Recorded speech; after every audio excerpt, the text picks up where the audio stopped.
नमस्कार, स्वागत है आपका स्वराज एक्सप्रेस में। मैं हूं आपके साथ ऋतु ज्ञानवानी। पर्यावरण को बचाने के लिए हरिद्वार में पर्यावरण संरक्षण गतिविधि और पर्यावरण समिति महाकुंभ की ओर से पर्यावरण संवाद कार्यक्रम है। आरकेडीएफ ग्रुप के भारतीय परंपरा में पर्यावरण विषय पर हो रहे संवाद कार्यक्रम में आरएसएस के संघ संचालक मोहन भागवत बतौर मुख्य वक्ता और मुख्य अतिथि हैं, जबकि आरकेडीएफ ग्रुप के एमडी और पर्यावरण संरक्षण गतिविधि की केंद्रीय समिति के सदस्य सिद्धार्थ कपूर, श्री श्री रवि शंकर, आचार्य बालकृष्ण, महंत लोकेश दास महाराज समेत कई साधु सन्यासी भी मौजूद हैं। साथ ही पर्यावरण समिति महाकुंभ के अध्यक्ष और देव संस्कृति विश्वविद्यालय के प्रतिकुलपति डॉक्टर चिन्मय पांड्या भी शामिल हैं। कार्यक्रम दिव्य प्रेम सेवा मिशन आश्रम चंडीघाट हरिद्वार में हो रहा है। पर्यावरण संरक्षण गतिविधि और आरकेडीएफ विश्वविद्यालय ग्रुप पर्यावरण हितैषी कई सराहनीय कार्य कर रहा है। यहाँ कुंभ में आने वाले श्रद्धालुओं को 5 लाख कपड़े और जूट के बैग का वितरण और 400 स्वयंसेवकों के माध्यम से पॉलिथीन मुक्त बनाने का अभियान चलाया जा रहा है। साथ ही 1500 स्वयंसेवकों को कपड़े और हरिद्वार में ठहरने की व्यवस्था की गई है। वहीं 200 टेंट के माध्यम से सहायता शिविरों स्थापना की गई है। इसके अलावा वनवासी परिवारों के पेड़ के पत्तों से बनाए गए 5 लाख पत्तल और 5 लाख दोने का वितरण साधु संतों को किया जा रहा है।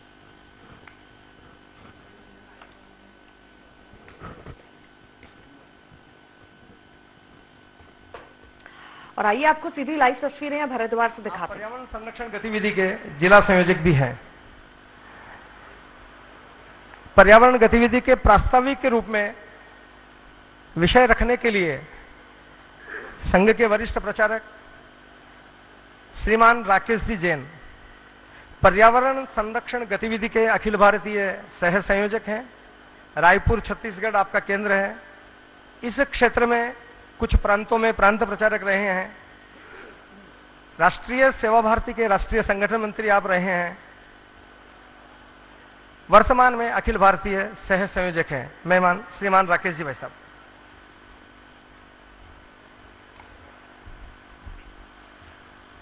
मंच पर विराजमान आज के कार्यक्रम के अध्यक्ष डॉक्टर चिन्मय पांड्या जी, मंच पर विराजमान आचार्य महामंडलेश्वर पूज्य श्री कैलाशानंद जी महाराज, महामंडलेश्वर मुनि श्री रूपेंद्र प्रकाश जी, परम पूजनीय सरसंघ चालक जी, आज के मुख्य अतिथि मुख्य वक्ता, सभागृह में उपस्थित सभी संत चरण, पूज्य मातृशक्ति तथा साथियों। पर्यावरण गतिविधि जैसा कि अभी लगभग 2 वर्षों से ये विषय हम सबके सामने आया है। इसकी स्थापना की पृष्ठभूमि क्या है? मैं संकेत रूप में केवल 4 घटनाएं आपके सामने रखता हूं। घटनाएं सबको ध्यान में है। मुंबई जैसे शहर के अंदर जहां समुद्र तल 40 फुट नीचे है, ऐसे शहर के अंदर भी बाढ़ आती है। लोगों ने खोजा कि इसका कारण क्या है। पॉलीथीन के कारण नालियां चौक हो जाती हैं और जो पानी नाली में बहना चाहिए वो सड़क पर बहने लगता है। 4 साल पहले एक परिवार के 5 सदस्यों की कार में बैठे थे, वहीं जल समाधि हो गई। इसी तरह से 2018 में 15 अगस्त को वृक्षों के अंधाधुंध कटान के कारण केरल जैसे प्रांत में, जो बहुत चौड़ा नहीं है, 700 किलोमीटर लंबा, 200 किलोमीटर चौड़ा पर्वतीय क्षेत्र, मैदानी क्षेत्र और समुद्र तटीय क्षेत्र, उस क्षेत्र के अंदर भी वृक्षों के अंधाधुंध कटान के कारण नदियों में बाढ़ आई, मिट्टी आई और बांध भी उस प्रकार से टूटने की स्थिति में आए। तो इसके कारण उनको बांधों को एकदम खोलना पड़ा। 1/3 केरल मिट्टी और पानी से डूब गया। एक तीसरी घटना सांकेतिक रूप से आप सबने पढ़ा होगा कि समुद्र किनारे का शहर चेन्नई, वहां का जो पानी है, पीने का पानी, वो 2000 फीट नीचे चला गया। और सबसे बड़ी घटना हमारे बिल्कुल पड़ोस में होती है हर साल नवंबर, दिसंबर, जनवरी में दिल्ली में कोहरा छा जाता है। लोग कहते हैं कि हरियाणा, पंजाब में पराली जलाई जा रही है, इसके कारण ये स्थिति है। सही बात पूरी नहीं है, क्योंकि दिल्ली के अंदर कूड़े के दुनिया के सबसे बड़े ढेर हैं। उत्तर प्रदेश से प्रवेश करते समय गाजीपुर चौराहा जो बड़ा प्रसिद्ध हो गया है, वहां पर 1,40,000 करोड़ टन इतना कूड़ा जमा है, जो कितनी गैस रोज छोड़ता होगा, विषैली गैसें छोड़ता होगा, इसका अपने को ध्यान में आता है। इसी तरह से 2013 की 16 जून को एक बहुत बड़ी घटना केदारनाथ के अंदर हुई। पुरानी घटना है, फिर भी सांकेतिक कहीं ना कहीं पर्यावरण का संतुलन बिगड़ा है। अभी 2 महीने पहले भी चमोली जिले के अंदर इसी प्रकार से तपोवन के अंदर 200 लोगों की कम से कम जल समाधि हो गई। तो पर्यावरण ये सबके चिंता का विषय है। संघ के अंदर मुझे ध्यान है 5-6 वर्षों से ये पर्यावरण के किसी न किसी विषय पर अखिल भारतीय बैठकों में चर्चा होती रही, और इसीलिए 2 वर्ष पहले माननीय गोपाल आर्य जी को इसका राष्ट्रीय संयोजक बनाकर और इस कार्य का शुभारंभ हुआ। पर्यावरण बड़ा महत्व का विषय है, बहुत सारे विषय इसके अंतर्गत है, परंतु अभी हम लोगों ने 3 विषयों को अपने हाथ में लिया है। पेड़, पानी, पॉलीथीन। पेड़ लगाओ, पानी बचाओ और पॉलीथीन हटाओ। हम जानते हैं कि पेड़ हमारे जीवन के लिए कितने आवश्यक हैं।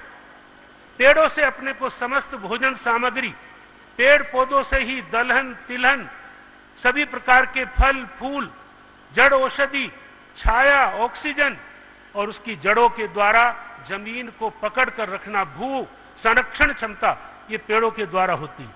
परंतु अभी की स्थिति ऐसी है कि जितना पेड़ चाहिए धरती पर, कम से कम भारत में अभी 2/3 पेड़ हैं, 1/3 कम है। इसलिए वृक्षारोपण पर विशेष रूप से हम लोग ध्यान देते हैं, जन जागरण इसके लिए करते हैं। दूसरा विषय पानी है। पानी के बारे में सब जानते हैं। रहीम कवि 500 साल पहले लिख कर गए, रहीमन पानी राखिए, बिन पानी सब सून, पानी गए ना उबरे, मोती मानुष चून। और पानी 2-4 घंटे भी आदमी ना पिए तो प्राण गले तक आते हैं। पानी को बनाया नहीं जा सकता, पानी को बचाया जा सकता है। इसलिए अपनी आवश्यकता कम करना, उस पानी को रीयूज करना, आरओ से पानी निकलता है अतिरिक्त, उसके हम कई कामों में उपयोग कर सकते हैं, रिसाइकिल कर सकते हैं। और सबसे बड़ा तरीका है पानी को समस्या से जूझने का, वो है वाटर रिचार्ज, यानी जल को जमीन के अंदर भेजना। इसी को हम रेन वाटर हार्वेस्टिंग भी बोलते हैं। हमारे मंच संचालक श्री विनोद मेलाना जी जिस क्षेत्र से आते हैं, भीलवाड़ा, उन्होंने 5 साल के अंदर अपने नगर की पानी की स्थिति को ठीक किया। 150 फुट पर पानी चला गया था, अब 5 से 10 फुट पर पानी आ गया। तो ये कुल मिलाकर ये दूसरा विषय। परंतु एक और आवश्यक विषय जो तात्कालीन भी कहा जा सकता है परंतु बड़े महत्व का विषय है, वो है पॉलीथीन रूपी समस्या। पॉलीथीन के अंदर लोग मजदूर कहीं काम कर रहे हैं, चाय लेकर जाते हैं, 20 गिलास अपने साथियों को देने के लेकर जाते हैं। उनका क्या होता है, वो पॉलीथीन के अंदर गर्म चाय जाती है, धीरे धीरे व्यक्ति के अंदर कैंसर के कीटाणु जन्म लेते हैं और लोगों की ऐसे मृत्यु होती। इसी तरह से घरों में पॉलीथीन के अंदर सब्जी आती है, माताएं बहनें उसको छीलकर उसके बचे अंश उसी पॉलीथीन में डालकर घर के कूड़ेदान पर डालती है। परिणाम, कोई गाय या कोई अन्य पशु आता है, खाता है और उसके मरने की स्थिति आ जाती है। इसी तरह से यदि पेड़ की जड़ में यदि पॉलीथीन पहुंच गई तो उसके भी मरने की स्थिति आ जाती है, गिरने की स्थिति आ जाती है। नदियों के जल प्रवाह रुकते हैं और इसलिए जंगल भी खत्म होते हैं। इसलिए एक मैंने विद्वान से सुना कि यदि जल, जंगल, जमीन, जानवर और जन, पांचों को यदि बचाना है तो अपने को पॉलीथीन रूपी राक्षस का निदान सोचना पड़ेगा। प्रारंभ में हम लोगों के पास विचार करते करते टोली के साथ बैठकर एक बात ध्यान में आई कि बड़ी पॉलीथीन में छोटी पॉलीथीन जमा करते जाइए। पर बंगाल के प्रवास में कूच बिहार में एक कार्यकर्ता ने हमको एक बोतल भेंट की जिसका नाम उन्होंने दिया इको ब्रिक। यहां मंच पर भी जो एक मेज हमारे सामने रखी है, इसके अंदर बोतल में पॉलीथीन को ठोक ठोक के भरा है। उस कार्यकर्ता ने बड़ी बात कही, यदि कि हमने पॉलीथीन रूपी राक्षस या जिन्न से निदान पाना है तो इसको बोतल में बंद करके रखो। वो जिन्न और बोतल की कहानी आपने सुनी होगी।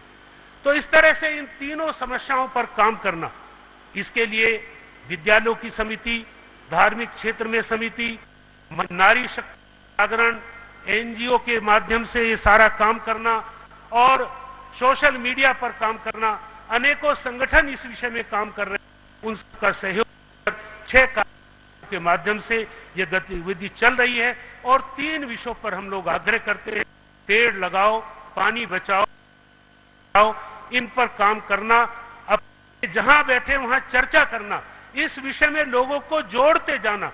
यदि हम ये काम करेंगे तो निश्चित रूप से ये पर्यावरण जो हम सबके विषय है, सबके लिए महत्व का विषय है, सर्वेषाम अविरोधेन, ऐसा ये विषय है, इस विषय में हम अपनी ही रक्षा कर पाएंगे। इतना ही रूप के सामने बात रख, आगे का मंच श्रीमान।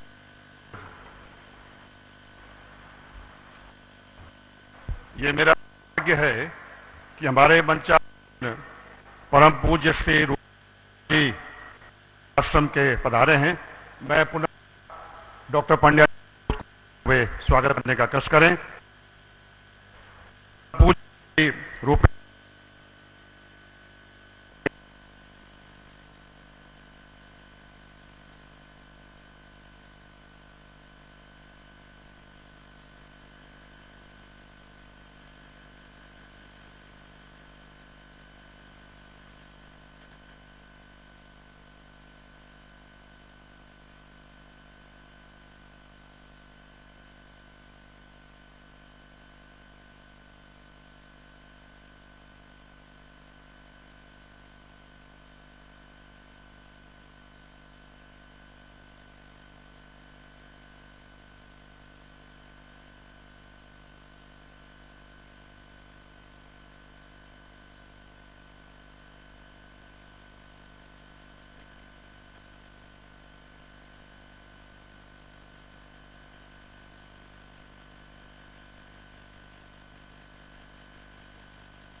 किंतु प्रदूषण काम नहीं लगता दिखा। हमें ये हमेशा के लिए समझ लेना चाहिए कि हमारी धरती माँ का कोई विकल्प नहीं है और ऐसे में इस पृथ्वी को संरक्षित रखना हम सबके व्यक्तिगत और सामूहिक जिम्मेवारी है, जो जन भागीदारी से ही संभव है। पर्यावरण पर्सपेक्टिव अपने पाठकों को सदैव पर्यावरण प्रहरी समझता है और उनसे गुजारिश करता है कि कंधे से कंधा मिलाकर आने वाली पीढ़ी के लिए उदाहरण के तौर पर एक अनुकरणीय मिसाल पेश करते रहें। पर्यावरण के प्रति सक्रिय, जागरूक और निष्ठावान रहें। पर्यावरण संरक्षण के गतिविधियों का पुरजोर समर्थन करें और यही वजह है कि हमारे संपादकीय टोली ने कोने कोने से वास्तविक और प्रेरणादायी कहानियों को इकट्ठा कर संकलित करने का कार्य करती है, जिनसे हमें प्रेरणा, प्रोत्साहन और सीख मिले। हमारे बापू हमेशा कहते थे, जो बदलाव बनकर दिखाओ उसकी उम्मीद तुम दुनिया से रखते हो। और ठीक ही है, ऐसे परिवर्तन का शुभारंभ हमें खुद स्वयं से ही करना होगा। अभी से कुछ ही देर बाद पर्यावरण पर्सपेक्टिव विशेषांक की सॉफ्ट कॉपी आप सबके पास होगी।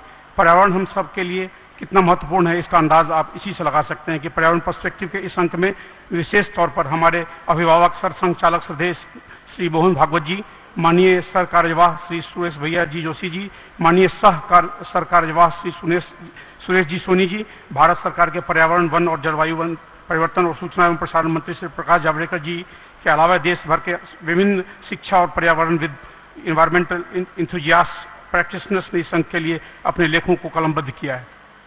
उनके इस योगदान से निश्चित ही हम सबको प्रेरणा और प्रोत्साहन मिलेगा, जो हमें plastic, global warming, toxic chemicals इत्यादि जैसे विभिन्न पर्यावरणीय खतरों से निपटने के लिए सदैव तत्पर रखेगा। हमारी जो पहल है पर्यावरण पर्सपेक्टिव, यदि आपके पास इस पत्रिका को लेकर कुछ सुझाव हो तो हमें बेहिचक भेजें। आपकी रचनात्मक आलोचना ही हमारी ताकत है, जो हमारे प्रयासों और हमारी पत्रिका को भी प्रभावी बना सकेगा, जिससे हम पर्यावरण प्रदूषण को लेकर जन जन को उद्वेलित कर पाएंगे। हमने भी नए साल में कुछ नई की है पर्यावरण पर्सपेक्टिव में। पर्यावरण के अलावा हम देश दुनिया के से भी अवगत करा रहे हैं। पर्यावरण आखिर एक वैश्विक समस्या है, उसके समाधान हेतु विश्व स्तरीय प्रयास आवश्यक है। अंत में अपनी वाणी को विराम देने के पहले एक बात पुनः दोहराना चाहूंगा, पर्यावरण पर्सपेक्टिव इस नेक पहल को समाज के देश दुनिया में तक और समाज के अंतिम व्यक्ति तक ले जाने में हमारी मदद करें। धन्यवाद, नमस्कार, जय हिंद, भारत माता की जय।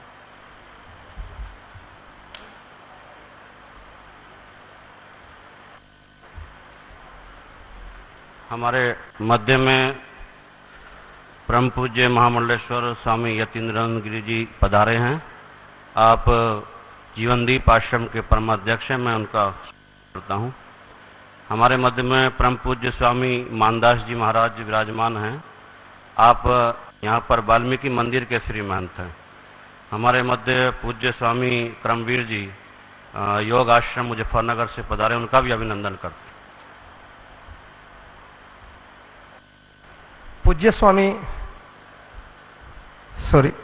पूज्य चिन्मय पंड्या जी से अनुरोध करूंगा कि हमारा मार्गदर्शन करें।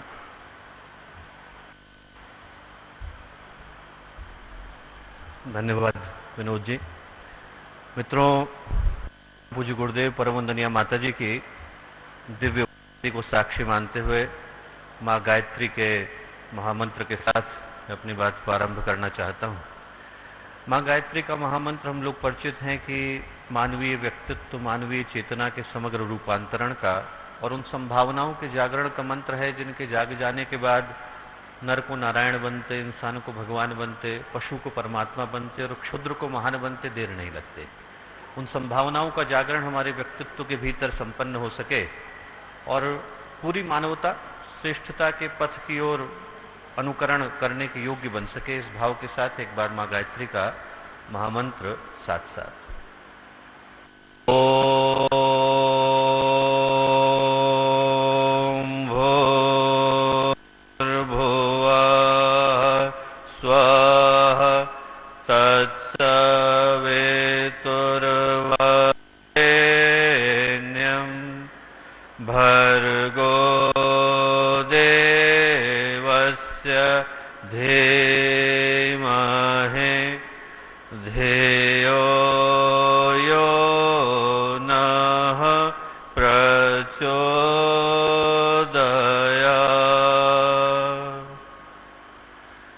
परम पूज्य गुरुदेव परम वंदनीय माता दिव्य सानिध्य में प्रेम सेवा मिशन के इस अत्यंत ही पुनीत और भव्य प्रांगण में के इस कार्यक्रम के मुख्य अतिथि के रूप में हम लोगों के मध्य विराजमान ज्ञान के चिंतन के एक शाश्वत विचारधारा के अद्भुत प्रतीक आदरणीय मोहन भागवत जी भाई, यहाँ उपस्थित आदरणीय स्वामी कैलाशानंद जी महाराज, आदरणीय स्वामी रूपेंद्र प्रकाश जी महाराज, स्थित सभी संत समुदाय के विशिष्ट अतिथिगण, कुलपतिगण, अतिथिगण और प्यारे भाई और बहनों, मित्रों, एक बड़ा ही अद्भुत अवसर और एक गंभीर संकल्प को लिए हम लोग आज हरिद्वार की इस कुंभ नगरी में पुण्य भूमि में विराजमान हैं।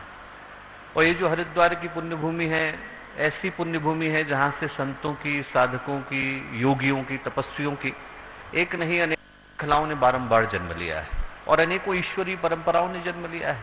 और उन परंपराओं में शायद सबसे महत्वपूर्ण परंपरा कुंभ के आयोजन की परंपरा है। हम इसे भारतीय संस्कृति का मेरुदंड कह सकते हैं। इसीलिए जितने भी भारतीय धर्मशास्त्र हैं, चाहे वो यजुर्वेद की माध्यन्दिनी शाखा हो या फिर अथर्ववेद का पूर्ण कुंभोदि कालम, वायु पुराण की कथाएं हो, नारदी पुराण की कथाएं हो, जहां पर भी आप जाएं ये सारे के सारे कुंभ के का वर्णन करते थकते नहीं।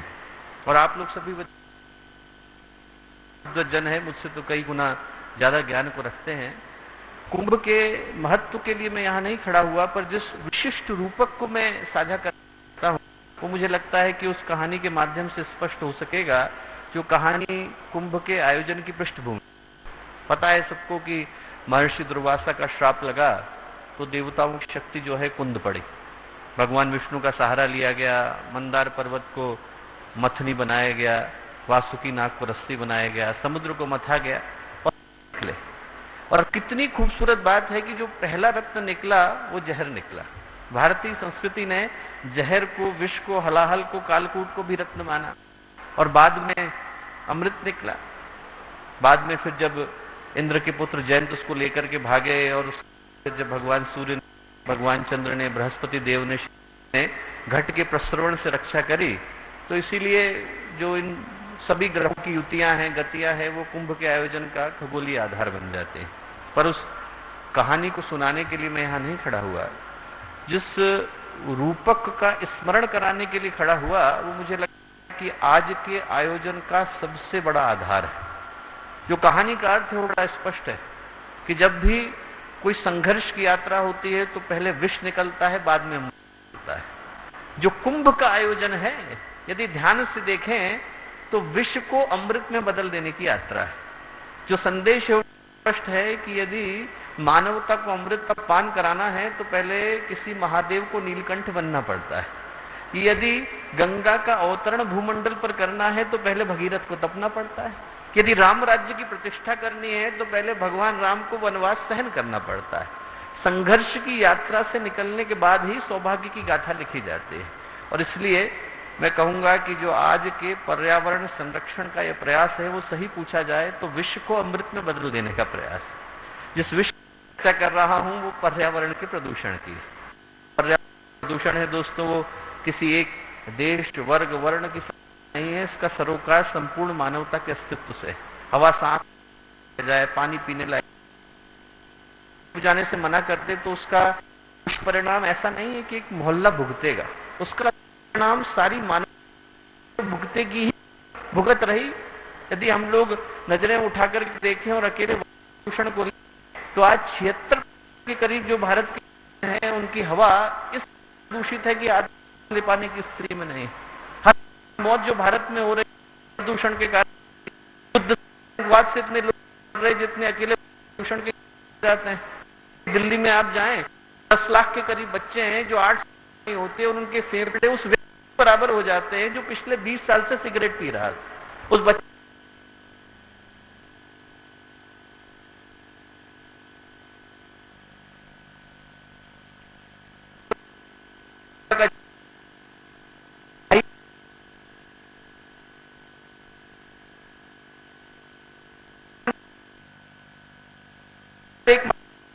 जो राही मासूम रजा का है, उसने लिखा कि मैं मर जाऊं तो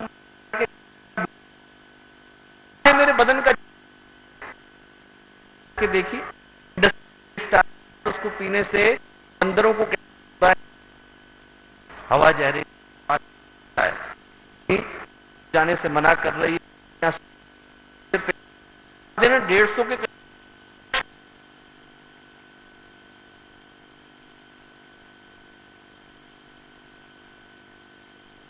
जहर को अमृत में बदलने के लिए आज का प्रयास, ये जो प्रयास सिर्फ ये है कि के मूल में हम लोग जाएं तो महसूस कर सकेंगे कि जो बाहर के पर्यावरण का प्रदूषण है वो अंदर के अंतःकरण के प्रदूषण से निकल करके आया है। जब से इंसान के चिंतन के अंदर स्वार्थ ने आकर के घर बनाया।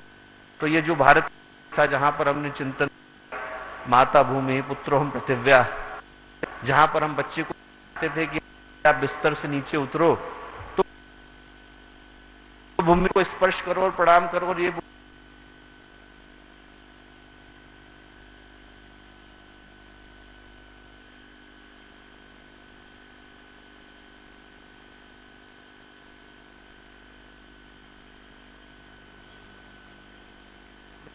हम पाद स्पर्शम क्षमस्व में कि आप मां विष्णु की पत्नी हैं और मैं पैर से छूने जा रहा हूं, क्षमा करिएगा। वहां पर जब से ये भाव बना हुआ, प्रकृति को मां की जगह लोग लेकर के चले हैं। पेड़ है, पानी है, पॉलिथिन है, और ये जो वो अकेले कुंभ करके रह जाने वाला प्रयास नहीं है, बल्कि जितने भी कुलपतियों को यहाँ किया गया है वो इसी साथ किया गया है कि ये जो संकल्प है वो पूरे का हिस्सा बने। आज जो चिंगारी तक जाती है, हर विद्यार्थी तक जाती है, तो कल का भारत नया हो सकता है। एक ही संकल्प वो ये है कि जो आज पर्यावरण के प्रदूषण का है उसको अमृत में बदल देने की जिम्मेवारी हमारी है। और यदि हर कुलपति, हर शैक्षणिक संस्थान का प्रमुख यहां से इस संकल्प को लेकर के विदा होता है, तो इस बात को मैं विश्वास के साथ कह सकता हूं कि जो यात्रा है आने वाले दिनों की वो बहुत सुखद होगी। आज के दिन यही शुभ संकल्प हम लोगों के हृदय से निकले कि हम लोग इस पर्यावरण को मुक्त करने के लिए एक श्रेष्ठ सकारात्मक सार्थक भाव लेकर के यहां से जाएं। ऐसी आप सबको शुभकामनाएं, ऐसी आप सबको मंगल कामनाएं।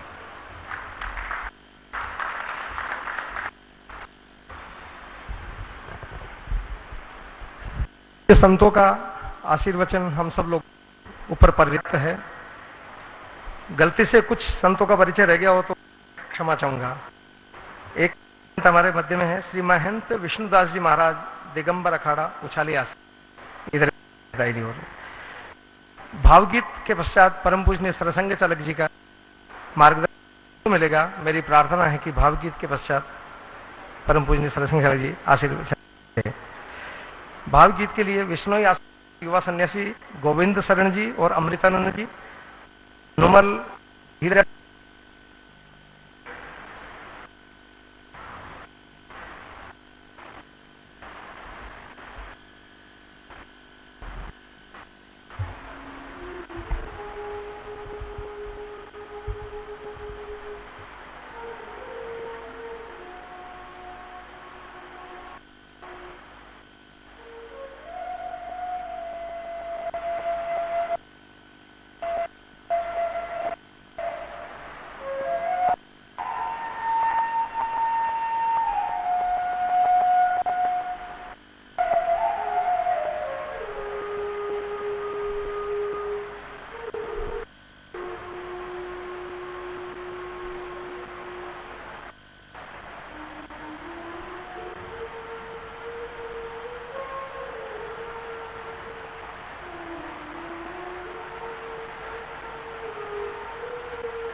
निर्मले धार गंगे अनंत की बहती रहो, मुक्त जीवन अमर गाथा कह रही कहती रहो, अनंत की बहती रहो। निर्मले धार गंगे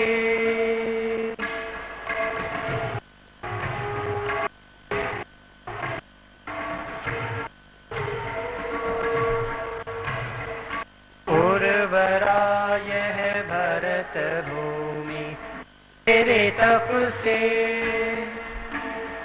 सेवल सुफ विपुला खड़ी भारती भारती कष्ट अनगिन हो प्रसन्न सहती रहो, अनंत की कहती रहो। निर्मले धार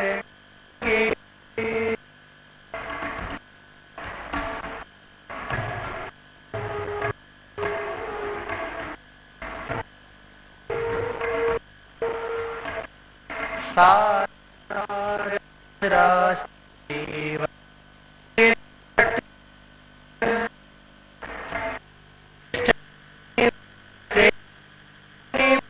हुए अर्पित भारती भारती में भंग कर प्रेरित कर रही करती रहो अनकी बहती रहो निर्मले धार गंगे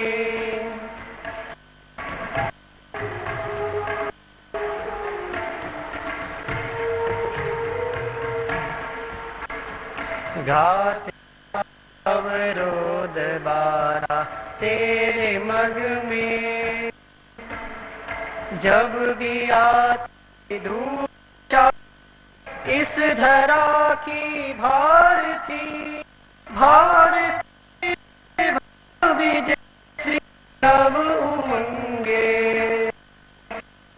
भरही रहो अनंत की रहते रहो निर्मले धार गंगे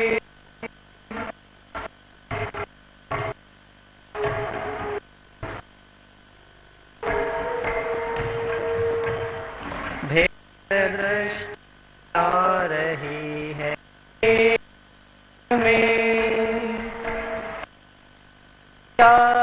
धन्य आया चिर शासित भारती इस पाप करे पुण्य भरती हल बहती रहो निर्मले धारेंगे अनंती बहती रहो मुक्त जी अमर गा कह रही कहती रहो अनंती बहती रहो निर्मले धारेंगे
श्री महंत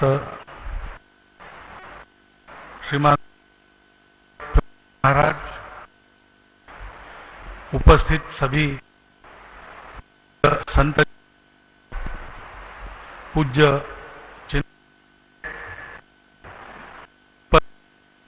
नागरिक सज्जन, माता भक्त,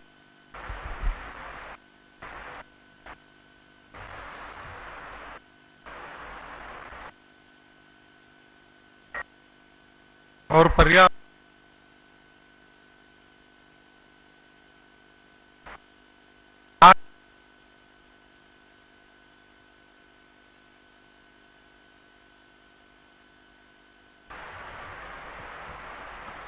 एक उसका कारण है कि उसका जो संकट है,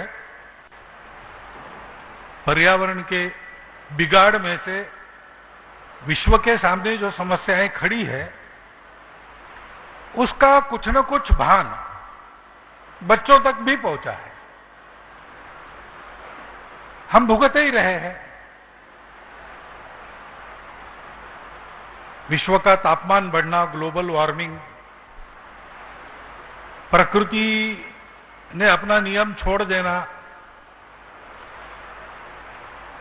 जहां ठंडक के ठिकाने थे वहां गर्मी होने लगना, आदि सारी बातें हम सब लोग अनुभव करते हैं।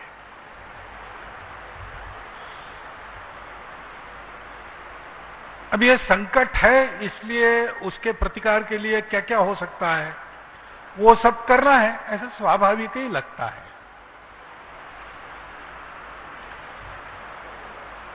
परंतु जैसा आदरणीय पंडित जी ने कहा, वैसे अगर हमको विष को अमृत में बदलना है तो संकट के भय से प्रतिक्रिया में आना इसका उपयोग नहीं, मूल में जाना होगा। ये संकट खड़ा ही क्यों हुआ?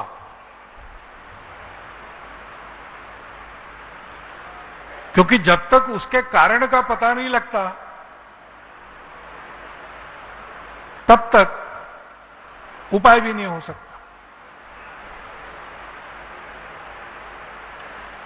और उसका भी उल्लेख तो हुआ है सूत्र रूप में कि मन का स्वार्थ बढ़ा, मनुष्य के मन की लालच बढ़ी।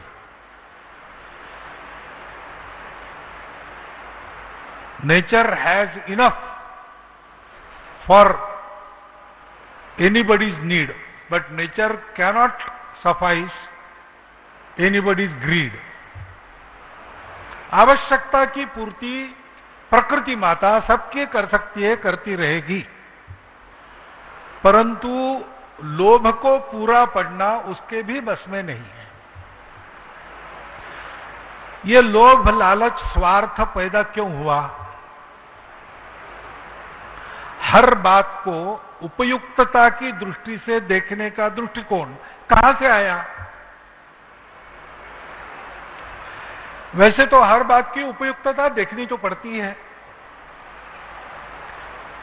हर बात की योग्यता, हर व्यक्ति की योग्यता अपने संपर्क में आने वाले जाननी तो पड़ती है, परंतु योग्यता उपयुक्तता जानने के बाद भी उसके कम ज्यादा होने पर उस व्यक्ति या वस्तु के प्रति मन का भाव नहीं बदलना चाहिए।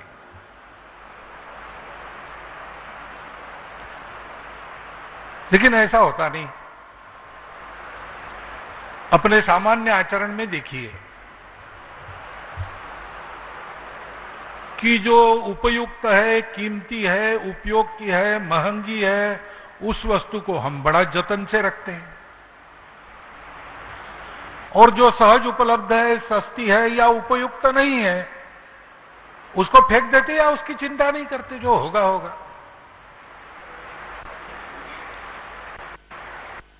सामान्य है, अपने नित्य आचरण का नियम है, आपका हमारा सबका,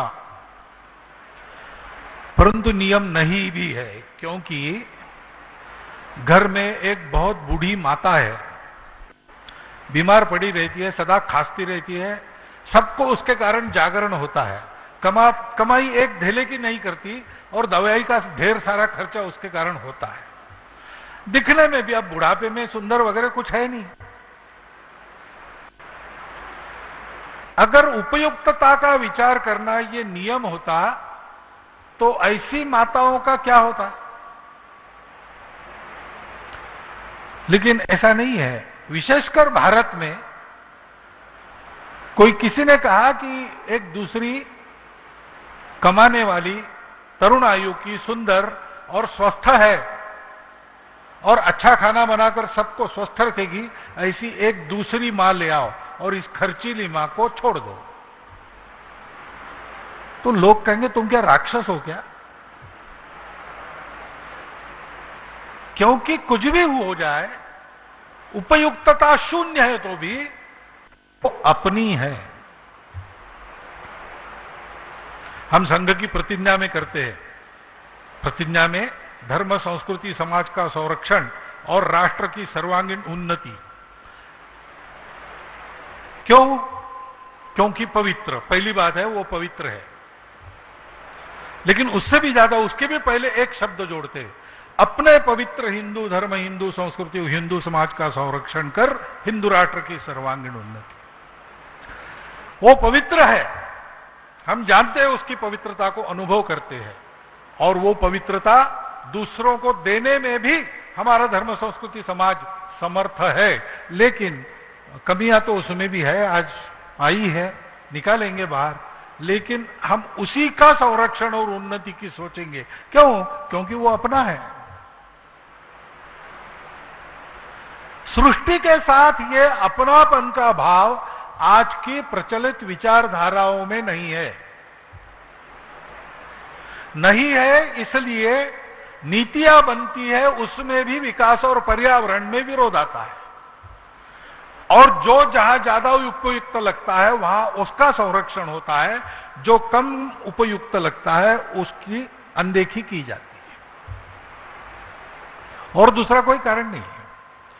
आज सर्वत्र विकास चाहने वाले लोग और पर्यावरण की सुरक्षा चाहने वाले लोग, इनमें विरोध दिखाई देता है, क्योंकि पर्यावरण वाले मानते हैं कि विकास होगा तो पर्यावरण नष्ट होगा, और विकास वाले मानते हैं कि विकास करना है तो पर्यावरण की चिंता नहीं करनी चाहिए। दोनों दृष्टिकोण गलत है। हमारा दृष्टिकोण क्या है? भारत का दृष्टिकोण, भारत किसी बात को एक दूसरे से अलग न मानने वाला देश है।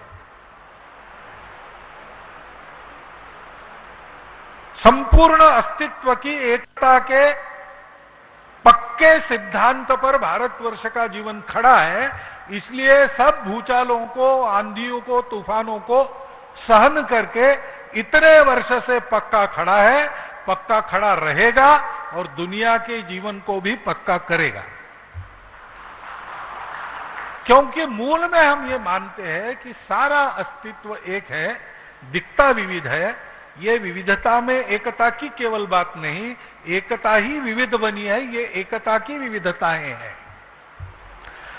तो मनुष्य पर्यावरण से कोई अलग इकाई जिसको पर्यावरण को जीतना है, उसका स्वामी बनना है, ऐसा नहीं है। मनुष्य और पर्यावरण दो नहीं है, दोनों में पंचमहाभूत है। सारी सृष्टि पंचमहाभूतात्मक है। पंचमहाभूतों के पंचीकरण प्रक्रिया से जड़ चेतन सब कुछ बना है। तो बाहर जो मुझे पेड़ दिख रहे हैं, पानी दिख रहा है, पर्यावरण दिख रहा है, पशु पक्षी दिख रहे हैं, आज की भाषा में जिसको बायोडायवर्सिटी कहते, वो दिख रही है।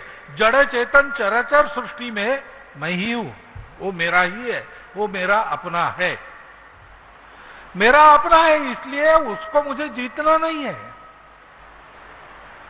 उसकी सुरक्षा में मेरी सुरक्षा है, मेरे विकास में उसका विकास है। विकास और पर्यावरण एक दूसरे के विरोधी नहीं, ऐसा सोचकर विचार करेंगे तो दोनों को साथ चलाने का तरीका भी निकलेगा। ऐसा अपना विचार होने के कारण इस विचार को भूलने के पहले हम लोग ज्ञात इतिहास में, हमको जो इतिहास ज्ञात है वो तो अभी कलयुग के 5121 वर्ष हो गए। उसके पहले और 3 युग हो गए, दुगनी दुगनी आयु के। इतना इतिहास हम मानते हैं। लेकिन आज की दुनिया जिसमें प्रचलित व्यवस्था इतिहास को मानती है, वो बहुत ज्यादा लंबा नहीं, 5000 साल का मानती है। उस 5000 साल के इतिहास में जो इतिहास ज्ञात है वो साधारणतः अपने कलयुग के आरंभ का हमको मालूम है, और उसके 1000-2000 साल बाद का पश्चिम को मालूम है। उस इतिहास में लगातार 1000 साल हम सब मामलों में दुनिया में अग्रसर रहे। तकनीकी में हम नंबर 1 थे, वैभव में हम नंबर 1 थे, व्यापार में हम नंबर 1 थे, कृषि में, सब बातों में हम नंबर 1 थे। लगातार 1000 साल। ये डॉक्यूमेंटेड इतिहास है, मैं गप नहीं मार रहा हूं। पाश्चात्य इतिहासकारों ने भी इसका लिखा है और डाटा है पूरा। ऐसे हम थे, और ऐसे हम होने के बाद भी हमारे यहां पर्यावरण की कोई समस्या खड़ी नहीं हुई। एक सामान्य खेती का, पाश्चात्यों की जमीन कितनी है, हमारे यहां कम से कम 6000 साल से खेती चली है। आधुनिक आर्कियोलॉजी कहती है, हमारे ग्रंथों की बात मैं नहीं कर रहा हूं, वो तो उससे पीछे जाते हैं। लेकिन 6000 साल से हमारे यहां कृषि चली। हमारी जमीन आज भी कृषि खेती के प्रचलन ने बिगाड़ दिया है जमीन को हमारे। उसके पहले तो कोई समस्या नहीं थी, भर भर के सबको खिलाती थी हमारी यह भूमि। हम पूरे दुनिया में अनाज एक्सपोर्ट करते थे। और थोड़ा प्रयास हमने बाद में किया रासायनिक खेती के युग में, तो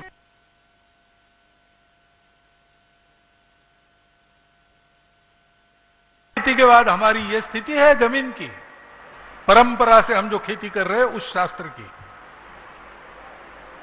और दुनिया के देशों में यूरोपियनों ने जाकर अफ्रीका में 400 साल 600 साल खेती की, वहां की जमीन बिगड़ गई। सब बातों को साथ में चला सकते हैं अगर ये अपनापन उसकी अनुभूति है। तो पहली पर्यावरण की दृष्टि की हमारी पहली बात यह है कि पर्यावरण के हम अंग है, सृष्टि के हम अंग है। हम सृष्टि के मालिक नहीं, अंगांगी भाव के साथ सृष्टि का विचार करना चाहिए। और दूसरी बात है कि सृष्टि के विकास से हमारा विकास होता है, हमारे विकास से सृष्टि का विकास होना चाहिए। ऐसे विकास के तरीकों पर हमको चलना चाहिए। और ऐसे चलकर भी ज्ञान की पूर्ण, भौतिक ज्ञान की पूर्णता को हम प्राप्त कर सकते हैं। अब विज्ञान जिस मुकाम पर पहुंचा है वो ज्ञान प्राप्ति की उस राह को अब ढूंढ रहा है जिसमें हमारे प्राचीन भारतीय मनीषियों ने जो तंत्र उपयोग किया था उसका उपयोग उसको करना पड़ेगा। इसलिए योग वासिष्ठ, पातंजल योग शास्त्र, ऐसे ग्रंथों का अध्ययन वहां पर चल रहा है। हमारे पास एक तरीका है और इसलिए आज के पर्यावरण की समस्या का उत्तर देना है तो हमको तरीका बदलना पड़ेगा ना, क्योंकि अधूरा दृष्टिकोण है, इसलिए संकट आया है। पर्यावरण और हम अलग है। हमको प्रकृति को या तो उससे ज्यादा से ज्यादा खींच लेना है, शोषण करना है, या तो उसको जीत लेना है। सबसे बड़ा मैं हूं मनुष्य, इस अहंकार के साथ जो विचारधारा चलती है उसमें सब कुछ गलत है ऐसा नहीं है, लेकिन उसमें एक अधूरापन निश्चित है। उस अधूरेपन को भरते हुए हमको अपनी विचारधारा के नींव पर इस पर्यावरण का विचार करना पड़ेगा। और इसलिए उसी सूत्र से यह बात सीधी आती है जो पंड्या जी ने भी कही कि सारी समस्याओं का गलत नीतियों का उद्गम मेरे अंदर है। मैं अपने आचरण को बदल दूं तो धीरे धीरे नीति सहत पर्यावरण की सब बातें ठीक हो जाएगी। योग्य नीति के लिए प्रयास करना, संघर्ष करना, अभियान करना, आंदोलन करना चलता है, चलना चाहिए, वो भी उपयोगी बात है। योग्य नीति के लिए योग्य शिक्षा देना, उसके लिए संघर्ष, अभियान, प्रबोधन चलना चाहिए।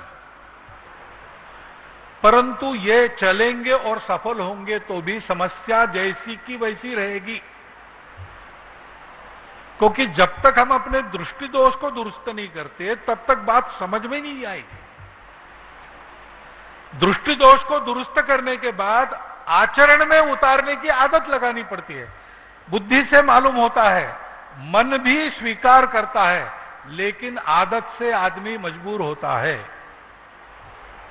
एक आदमी आत्महत्या करने चला था, दोस्त मिला, उसने कहा कहां जा रहे हो? तो बोले बस अब जा ही रहा हूं मरने के लिए, आखिरी तुम्हारा मेरा नमस्कार, अब जा रहा हूं, रेलगाड़ी आएगी, कट के मर जाऊंगा, वहां सो जाऊंगा जाके, और मुझे समझाने की कोशिश मत करो, मैं मानने वाला नहीं हूं।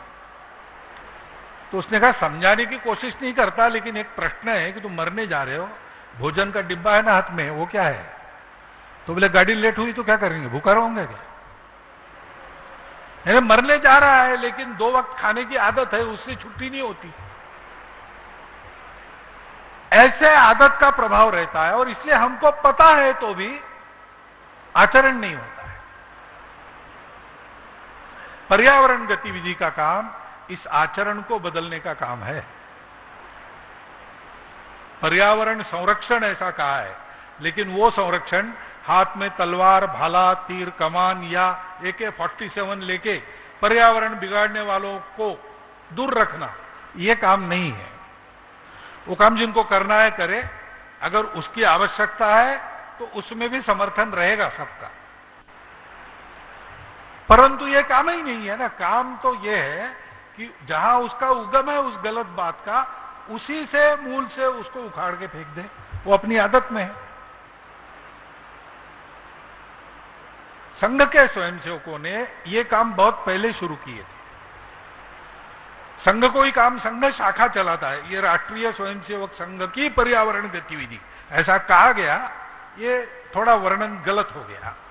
ये राष्ट्रीय स्वयंसेवक संघ के स्वयंसेवकों की स्वतंत्र अलग स्वायत्त गतिविधि है, क्योंकि ये स्वतंत्र अलग स्वायत्त चलेगी तो अपने निर्णय खुद करेगी, नहीं तो दबाव रहेगा चारों ओर से। इसको भी संभालो, उसको भी संभालो। इनको केवल पर्यावरण के विचार को और आचरण को संभालना है और कुछ नहीं करना है। इसलिए उस स्वयंसेवकों की स्वतंत्र अलग स्वायत्त गतिविधि है। और ये छोटी छोटी बातों से प्रारंभ करके वो आदत को बनाने वाली गतिविधि रहेगी। और इसलिए कार्यक्रम बहुत सरल है। पहला, पानी बचाओ, प्लास्टिक हटाओ और वृक्ष लगाओ। ये काम करते करते आदत लगती है, बिगड़ी हुई आदत सुधर जाती है। आदत से कृति बदलती है और कृति बदलने से आदत भी बदलती है। ये तो शाखा चलाने का हमारा नित्य का अनुभव है। हम कृतियां सिखाते हैं, उसमें से आदत बनती है, उसमें से स्वभाव बदल जाते हैं। समाज का स्वभाव बदल जाए तो नीतिकारों का ज्ञान कुछ भी हो, उनको जो समाज कहेगा उसी पर चलना पड़ेगा। लेकिन समाज की आदत इतनी हो जाए कि ऐसी नीति जिनकी है उनको हम नीति बनाने का अवसर देंगे, फिर शायद वो मेरे जाति के, पंथ संप्रदाय के, मेरे प्रांत के नहीं होंगे। ऐसे अनेक होंगे जो गलत नीति पर चलना चाहेंगे, उनको मैं नहीं अवसर दूंगा। ऐसा समाज अगर सोचेगा तो नीतियों का परिवर्तन बहुत कम समय में, कम लागत में हो जाएगा। लेकिन समाज की ये शक्ति बनेगी तो नीतियां भी सही बनेगी और जो बनेगी वो टिकेगी। व्यक्ति बदलने से वो नहीं बदलेगी। और ऐसा दृष्टिकोण लेके, ये शुद्ध भारतीय दृष्टिकोण है। भारत में भी हम कहते हैं कि जो पिंड में है वही ब्रह्मांड में है, इसलिए अपने आप को बदलो, दुनिया अपने आप बदलेगी। गायत्री पर्व का लिखा मिलता है ना, हम बदलेंगे युग बदलेगा। तो युग बदलने वाला ये समाज के आचरण का बदल लाने के लिए शुद्ध भारतीय विचार दृष्टिकोण को लेकर, क्योंकि वो समीचीन है, वो पूर्ण है, वो आज विज्ञान सिद्ध भी है और अनुभव सिद्ध तो है ही। कोरोना में ये सब बातें पर्यावरण को दूषित करने वाली बंद हो गई तो 7 दिन में कितना बड़ा फर्क हो गया, हमने अनुभव किया। अनुभव सिद्ध, इतिहास सिद्ध, तर्क सिद्ध, ऐसी विज्ञान निष्ठ लेकिन अपनी परंपरा से पूर्णतः जुड़ी ऐसी विचारधारा को लेकर उसके तहत हमारे आचरण में आए हुए दोष हटाकर सुयोग्य आचरण की स्थापना करने के लिए गतिविधि बनी है। कोरोना का एक समय बीच में जाने के बाद भी द्रुत गति से बढ़ रही है, क्योंकि एक बात है, विषय फैशनेबल है। लेकिन केवल फैशनेबल विषय होने से काम नहीं चलेगा। विषय की सही दृष्टि और विषय की सही आदत, इन दोनों को फैलाना पड़ेगा। उसमें ये गतिविधि द्रुत गति से आगे बढ़ रही है। बढ़ती बढ़ती ऐसी वो सफल हो जाए और वास्तविक रूप में पहले भारतवर्ष सुजल सुफल मलयज शीतल बन जाए और सारी सृष्टि को सुजल सुफल मलयज शीतल करे, और पंचमहाभूतों से तादात्म्य पाकर अपना जीवन जीते हुए हम अपनी भी उन्नति करें और सृष्टि को भी उन्नत करें, ऐसा वातावरण हम शीघ्र ही इस गतिविधि के कारण देखें, ऐसी एक शुभकामना यहां पर आप सबके सामने प्रदर्शित करता हुआ मैं अपने 4 शब्द समाप्त करता हूं।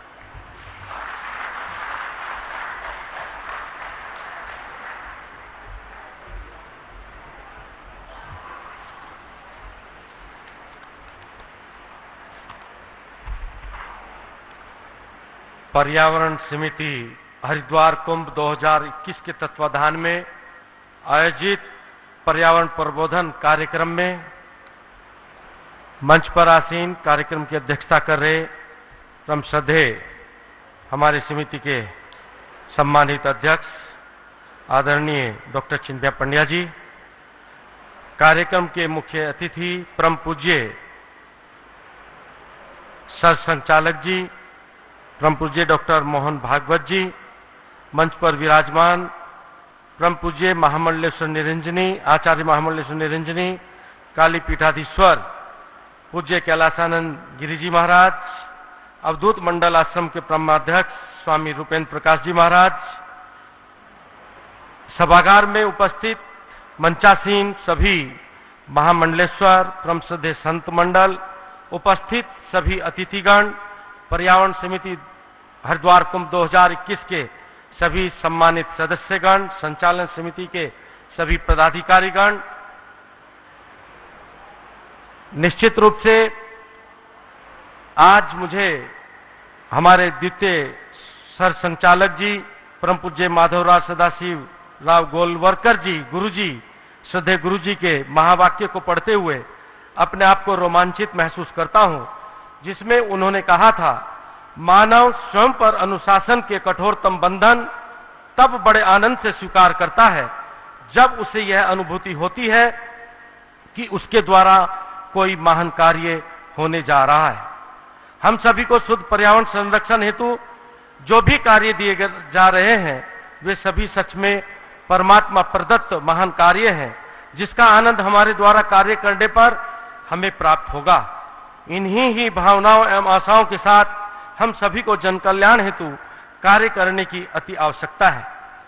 मैं धन्यवाद करना चाहता हूं दिव्य प्रेम सेवा मिशन का, जिनके जो आशीष भैया जी और संजय भैया जी का, जिन्होंने संपूर्ण व्यवस्थाओं में अपना पूर्ण योगदान दिया, और मैं धन्यवाद करना चाहता हूं आरकेडीएफ यूनिवर्सिटी का, जिन्होंने पर्यावरण संरक्षण देने हेतु हमारे को लाखों की संख्या में दोने पत्तल और बैग और कैनोपी, जिससे कि हम जन जागरण का कार्य आगे बढ़ाएंगे, मैं उनका भी धन्यवाद करना चाहता हूं। और मैं धन्यवाद करना चाहता हूं देश के उन तमाम सम्मानित जनों का, जिनके द्वारा घर घर में थैला बनाकर पर्यावरण समिति को शुद्ध पर्यावरण युक्त पॉलीथीन मुक्त कुंभ करने के लिए योगदान दिया गया। साथ ही साथ मैं धन्यवाद करना चाहता हूं यहां के शासन और प्रशासन का, जो व्यवस्थाओं में उनके द्वारा अपनी भूमिका हमारे सहयोग के रूप में दी गई।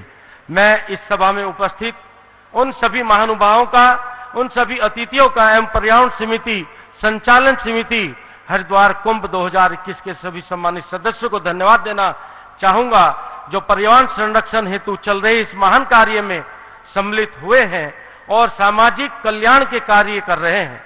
मुझे पूर्ण रूप से विश्वास है कि समिति के जो सम्मानित सदस्य हैं वो सनातन धर्म के पावन पर्व कुंभ महापर्व हरिद्वार में आए हुए सभी श्रद्धालुओं को पॉलीथीन मुक्त शुद्ध पर्यावरण युक्त कुंभ कराने हेतु जन जागरण करेंगे।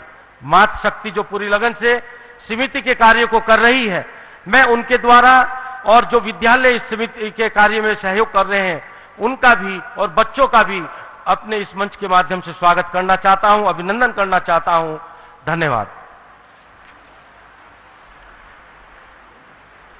एक पुस्तक जहां मैं सत्संग जाता हूं, उन्होंने आपके लिए भिजवाई थी, वेदांत सार है।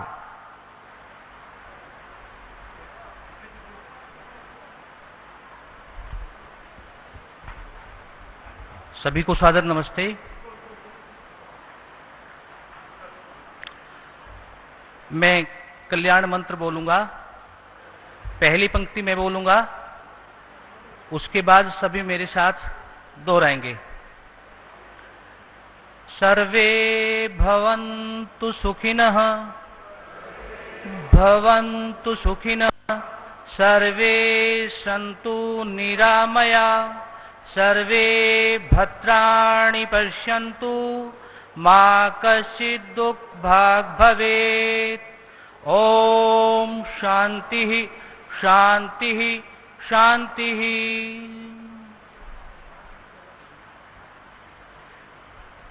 कोविड के कारण कृपया आप लोग यहीं रहें। मंचस्थ अधिकारी एक बार